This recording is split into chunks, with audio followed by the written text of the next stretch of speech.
actually Yes. glad there are things in place and there's steady movement and direction in the right, way, Could be so. faster, but we are Well, making yeah, like you said, baby steps. Mm, patriarchal. baby So, steps. Because we're the fighting a lot. We're mm, fighting culture. We're mm, fighting institutionalized mm, biases. mhm. We're fighting decaying and corrupt judiciary, Oh dear. the policing system, and a whole bunch of things. But I think things are changing slowly. We've got champions. Slowly, We've got a absolutely. few women champions that are in positions of authority that are beginning to sort of influence this.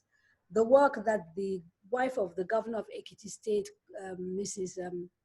Fayemi, is doing is astonishing What is she in doing? Please say the that. state. What is she But doing? because she's a gender activist, has spent her whole career as a feminist and someone who sort of empowers women. And what she's done is that she's now using her position as the first lady of Ekiti State to push for these laws, Wonderful. to ensure that her husband is doing the right thing when it comes to those things, to make sure that they're setting up referral centers for victims Yes. of Right. rape, that they're training police officers, all of that. Right. And of course, Wonderful. she's acting as a beacon for other states. And Lovely. she, in conversations with the Association of First Ladies, and Right. encouraging all of them to take, that lead. Of And we've course. seen a few of them do that. We've Wonderful. seen Asia Ahmed in Kaduna State working to set up rape referral centers. We've seen in Kebbi State, Dr. Zainab Bagodu doing the same thing. So there's a whole bunch of influence from the work that she's doing that is coming to bear in ensuring that these things are being done properly. So we're grateful for that. I'm very grateful because actually you just got, in front of a question I was actually going to piggyback on what you said about the women, because I think, now this is my opinion, but I think that if women were more proactive, if Yes. women, kind of stock and supported each other, like that silly lecturer that stood up, clearly Yeah. she's suffering from a lot of things. She probably has been bullied herself, because I believe bullied people bully, so and I find that women that really talk against girls and their dressing and just not supportive of women, I think it comes from the fact that something's happened to them and no one heard them, so they're just meting out this. I think so. I'm not saying it's right, because It's I find partly that, but I think if you also look at the sort of the studies and the literature around the fact that a lot of women as soldiers of patriarchy is conditioning. yeah, If you're sort of raised to believe something is wrong, it takes a lot of work to free right, your to mind. free, yeah. Freeing one's mind is it's not an easy task. And these are women whose worth from the time they were born has been Tied closely to their, tied yeah, to to the the men, male gaze. right, The approval from men, right, approval from a society that tells them you're only complete if you're chaste, you're married, you're a good girl, you're this, you're that, and your responsibility, everything, you're the one who has responsibility for everything. So men's behavior,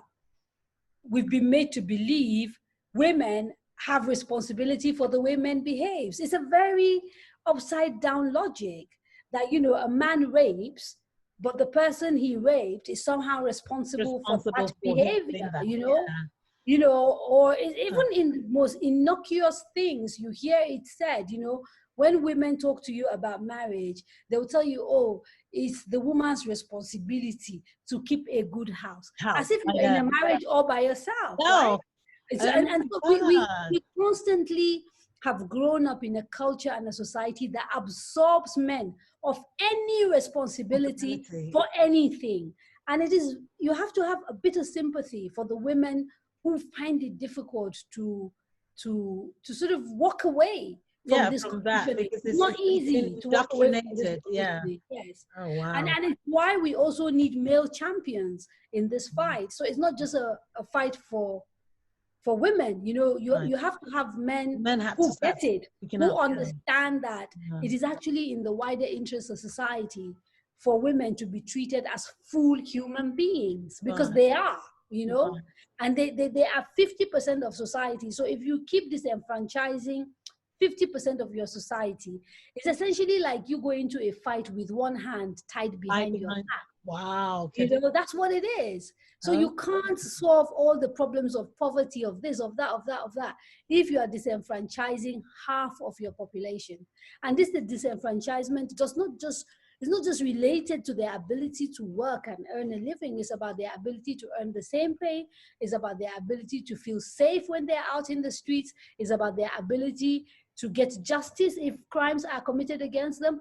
Every time you allow for women's rights to become established, what you do is you strengthen the institutions across board, and they benefit the whole of society.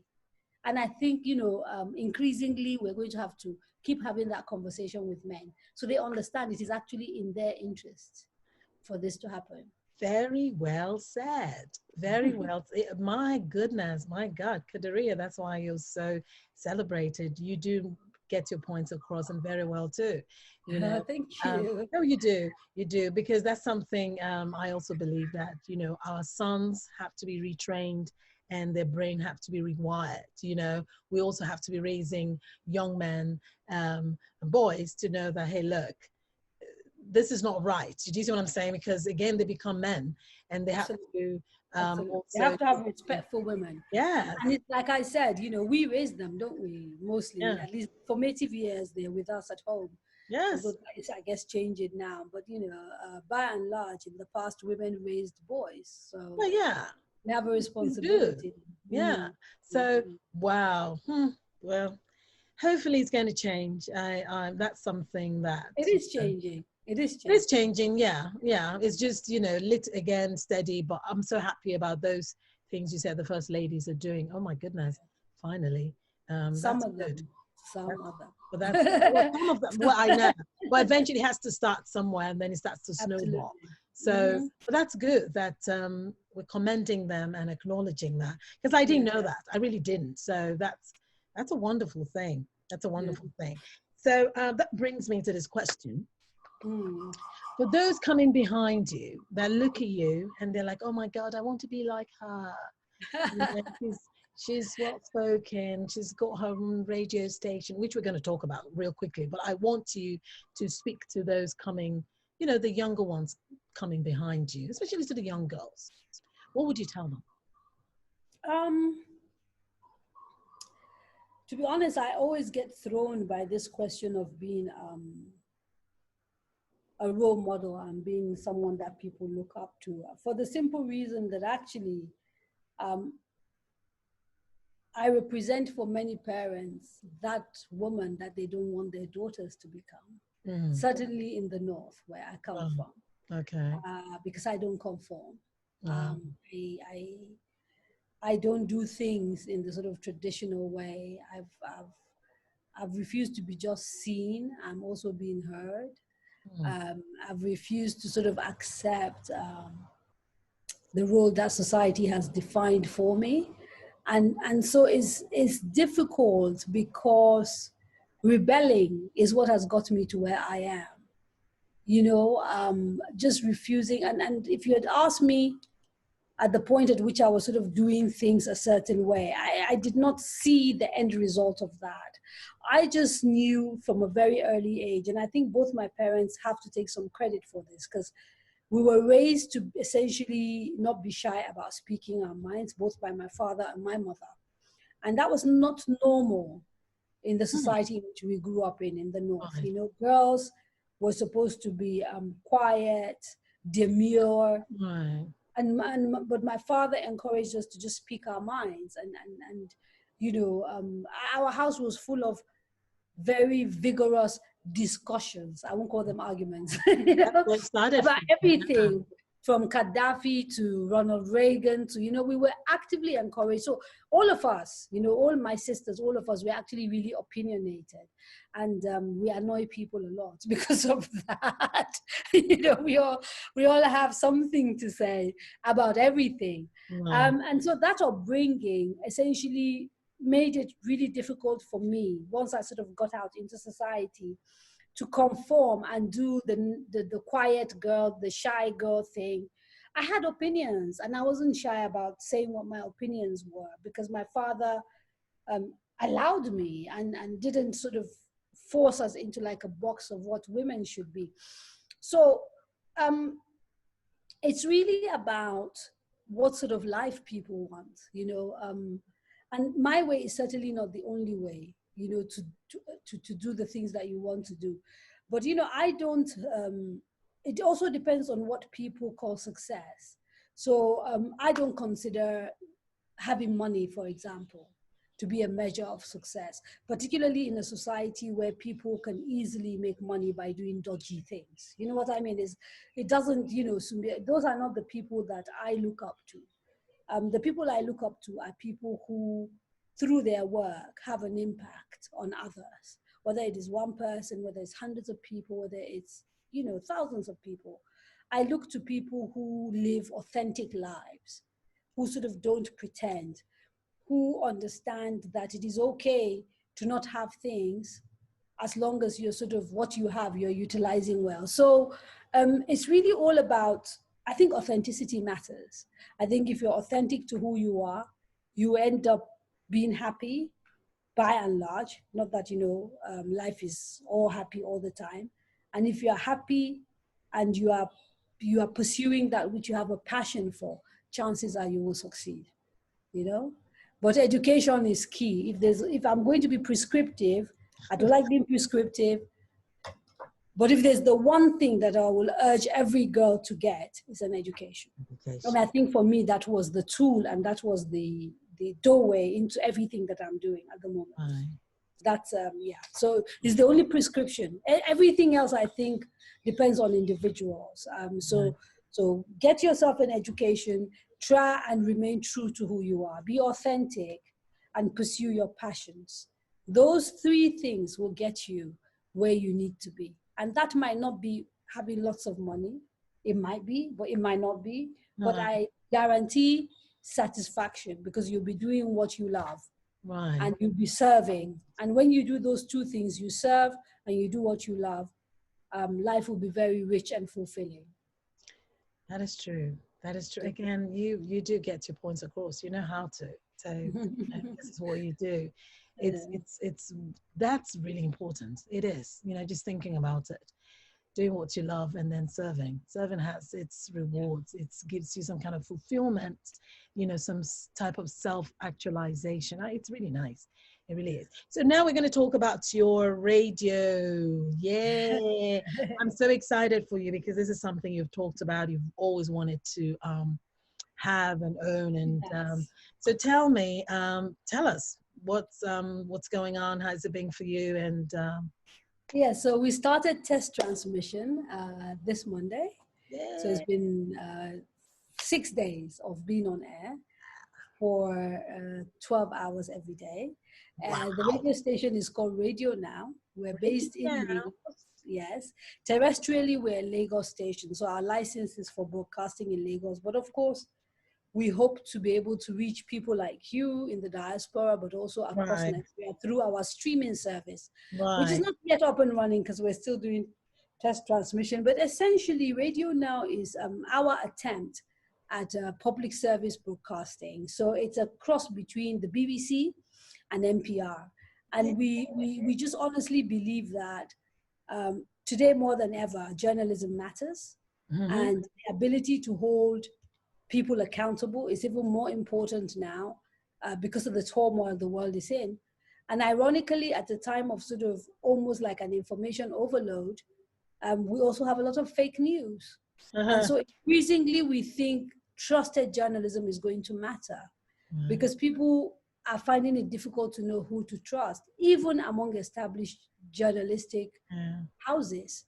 And so we want to try and create a relationship of trust between ourselves and our audiences so that they know whatever we give them is verifiable, it's not fake, and that it has been, put together using the best journalistic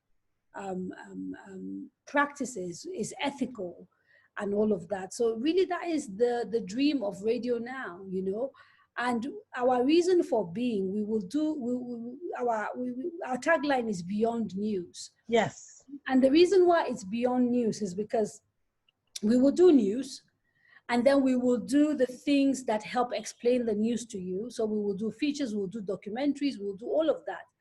But even beyond the beyond is the reason of our existence, which is to give people information that allows them to make informed choices about politics, about everything, and hopefully set agendas for the important conversations in Nigeria, so that we begin to build a society that we can be proud of.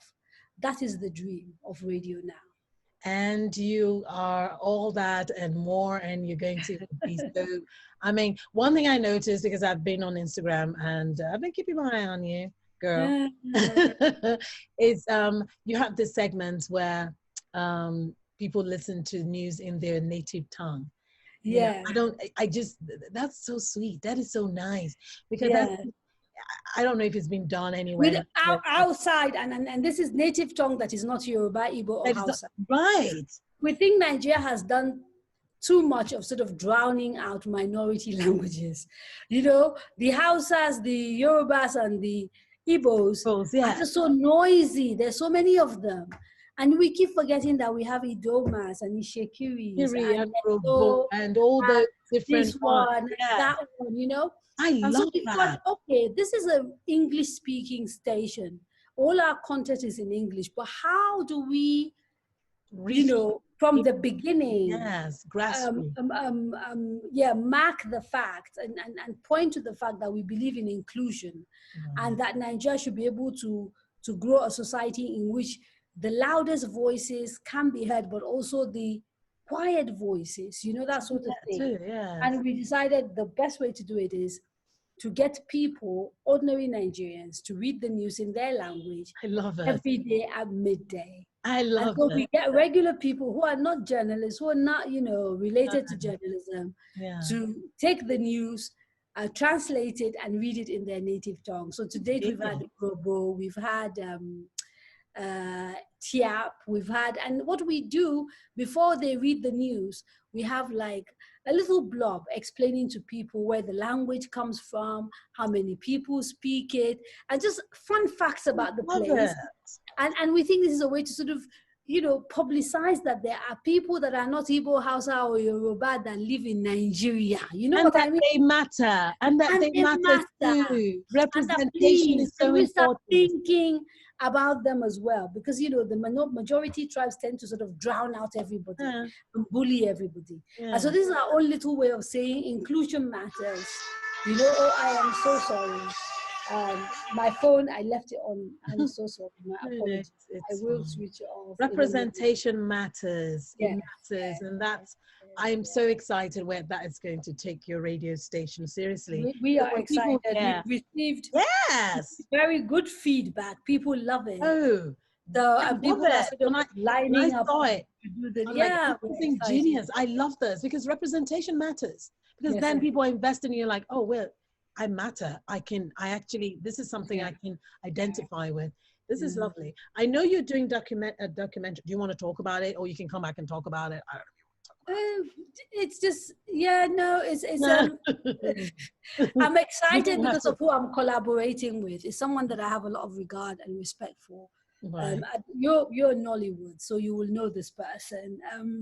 I'm collaborating with Femi Odugbeme. He doesn't like talking about projects until they're ready. So don't talk about it. It's gonna kill me. No, so we're not going to, because I understand that, because I'm from that world. So I totally. I see. Okay, so there's something I'm working on that's really exciting. Working on something big. It's going to be it's big. Because she talked to me about it, and I'm excited to see when, you know, the finished product comes up. So I totally get Femi. You don't. That's what we do. I don't. We don't. I mean, he's not even allowed me to put things out on Twitter. No, he's refused. It's just like clap down on me. Right. So yes, okay. She'll be back. We'll talk about that when we have a finished product. Okay. When we have the baby. So are you interested in going into politics? I have to ask you this. No, No? no. You I have the makings, think, though. well, I think we have enough politicians. What we don't have are enough people holding them accountable. I'd like to be that citizen that calls them out, that journalist that asks the hard questions. Well, Um, that you do. yeah, because also politics in this country, I encourage my friends to go in there because I think there's a certain type of politician that we now have, and I think every Nigerian has now recognized it's time to get rid of. People who, for want of a better word, are career politicians. They've never run anything, they've never built anything, and they go into public service, and all they do is take, and grow. It's Nigeria's got to be the only place in the world where the richest people, on average, are not people who've invented anything. They're not people who are running businesses. They're actually people who are holding political office, and nothing happens. Nobody's asking them the source of their wealth. Nobody's asking them, where did this come from? And we celebrate them. I find that crazy. Um, People ask me, why is it that I find it easy to sit in front of politicians and ask the questions? And I think part of it is because I just see people, the people that intimidate me, that I'm kind of scared of. And I'm not here talking about all our politicians. I'm not our politicians. Um, and that's not because they're not intimidated or they're not scary. I get intimidated by people that I see as my superiors. And this tends to be people whose intellect I admire. Right. That kind of thing. Right. So that's not to say that there are no politicians that I don't admire, but they're not in the majority. Right. That's what I mean. Yeah. And so I'm intimidated by people whose intellect I feel I cannot match, or who I feel are such good human beings. Kindness intimidates me. Impact intimidates me. Intellect intimidates me. People that I feel are just really superior human beings. Right. And superior means like you really honestly are better than me. Right. You're kinder than me, you're Right. nicer than me. Right. And then I get intimidated and I kind of worry because I want to impress you. I want you to like me. Right. And that sort of thing. And there are very few of those type of people in our public spaces. I would like to see those kind of people go into our public spaces. I think that would be awesome. They will change and transform things. Yeah, it's an uphill task because people like that, usually, if you ask me, they don't do well in politics. No, they don't, because of the way we are structured. Yeah, so because they call it spade a spade, black and white, and then you have people that's not their, they don't believe in that. So, but it will be nice. It will be. I just thought to ask you, and I think we should have more women going. But I'll be more than happy to sort of line up behind other women who I think have the capacity and other men who I think have the capacity. And so if I'm alive and well in 2023, and things go according to plan, you may see me coming out to actually endorse and actively campaign for candidates, which is something I've not done before. I've sort of tried to remain neutral, even where sort of liked people. I've tried hard not to allow it to affect my work. Right. And all of that, because we all have opinions, obviously. There's no way that you would be without an opinion. Right. But we may be getting to a stage where, in more developed democracies, you actually have media houses endorsing openly and explaining why. So we may get to that stage, because I suspect 2023 might be very, how will I put it, divisive, but also potentially a game changer for Nigeria. And so you just may see me coming out to openly say, these are the candidates for the Senate, for the National Assembly, for state elections, for presidency that I endorse. I don't know. We may not be alive, but if we are, it may be something we will see. Yes, yeah. You know, Kadaria. How are you doing? Amazing. I'm doing fine. I'm to ask you questions. I can't believe you're doing this to me. I'm used to asking the questions. I know. And it's not easy when you're the one, you know, asking the questions and then. No, yes. But how are you? You good? I'm fine. And it's good you're asking that, because Kadaria is someone that you're very dear to me. I love you. You know, you talked about kindness. I love you. She is a very, very kind. You have a kind spirit. You have a very generous heart. She's very given, time, energy, substance, what have you. You're a sister, you know. You realize that there are people that will think you're making this up, right? Who cares about them? That's my truth. And I think more people will believe what I'm saying. No, because you've touched lives. It doesn't sound like me, Amaze. It does not sound you. Like me. Only Not when you put on that hat. That is on Twitter or Facebook, or if you hear what they write about me, that is not me. When you put on your journalistic hat, that's a totally different thing. You're doing your job. And like you said, someone needs to call people to, you know, account. You got to. There has to be someone there who's, you know, holding the cane, you know. Someone has to. And you do that very well. But even in you doing that, you're winning fans, you're winning people to you, because not everyone can do it. You use your platform to educate, to inform, to correct. That's what I see you doing all that. You are, and I know this is just the beginning. You're going to be bigger. I see that, because you're very, not only just focused, you know, because sometimes we get that tunnel vision where nothing else matters. No, you are a human at heart. You're humanitarian. You are. You know, I mean, just look at the thing with the your radio station now, the inclusion, you know, bringing those minority news read in minority languages. That's a first. That's you thinking about, hey, let's speak for those that can't speak. That's team, and sort of somebody thinking of translating that inclusion. So I have to give credit for that particular idea to Rona Meyer, one of my colleagues that's been working with me. You know, we shouldn't take credit for things, but, you know, in sort of giving them the task of saying, okay, how do we make this an inclusive station? She came up with that idea, and I thought it was brilliant. Well, okay, I'm glad you said that, because I'm that type of person too. I like to give, I like to uplift people, but she could have come up with that, and you could have been like, nah, we don't need that now. Do you see what I'm saying? But you're like, oh, nice. This is the part of you I'm talking about. You're very giving, and you uplift people. You're not, because some people are that way. They want to shine. Okay, I think I did just, you know, narcissistic me is liking this, but, you know, wrap it all up. The other Kadaria is saying, can you now stop, please? And that's another thing. She's very modest, you know. But then good people are modest people. So I know, we laugh. Something, you know, one thing growing up is Kadaria has this hard laughter. Do you still laugh like that? You laugh, you used to have that.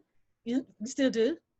I don't know. You tell me. Yeah, Kadaria will laugh. You can always, I remember then in school when Kadaria, you're passing by a room where Kadaria is laughing. You know, it's Kadaria, because there's a way you laugh. That's hard laughter. And then she will laugh, and it's loud, and she will laugh.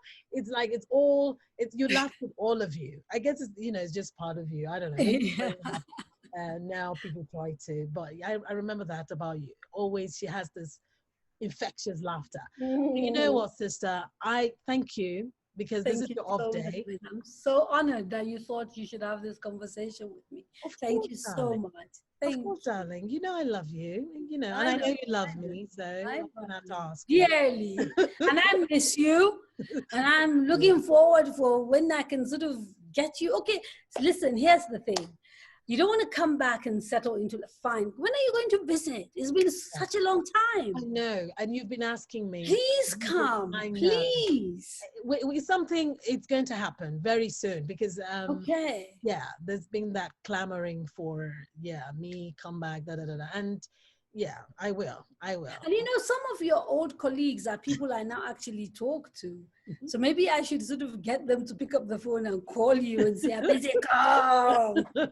No, it's fine. Yeah. I will. And you'll be the first to know when I'm coming. You will. You are staying with me, obviously. Thank you. If you insist. Yes, please. Yes. Oh, I No, love this you have girl. to I come. do. You have to come. You I have to do. come. It's been so long. It'd be nice to just sit down And without the limitations of Zoom, and just right. without knowing that people might be watching. Just Right. talk, And just let our head down and just Yes, talk. Oh my yes. God, I've known you forever. I know. I know. Ever. I can't say the years because if I do, then No, we don't. We won't. It's okay. But forever, forever. Oh my God, this is great. This is great that we can do this. Who knew that we're going to be like this? Grown women and with our careers and family and oh my God. Yes, grown up. Yeah, I When I know. tell people, my son is about to start his PhD, they do a double take. It's like, what? you know? Look at that. Yeah. Yeah, How I far know. we've come. Yeah, thank you. Yeah, We thank yeah. God, Thank to the you. Almighty be all the Mm. glory, and thank God for his mercies. But sweethearts, you know what? This is when you're ready to talk about your baby, the thing you're doing with you know who, Femi, wink Yeah. wink. You make sure you make sure to come back and talk about it because she told me about it and I'm really excited about it. It's something that's really we need to see. Thank We need to you. see. So again, I know you'll be back, and I love you, and Love keep you, being you. sweetie.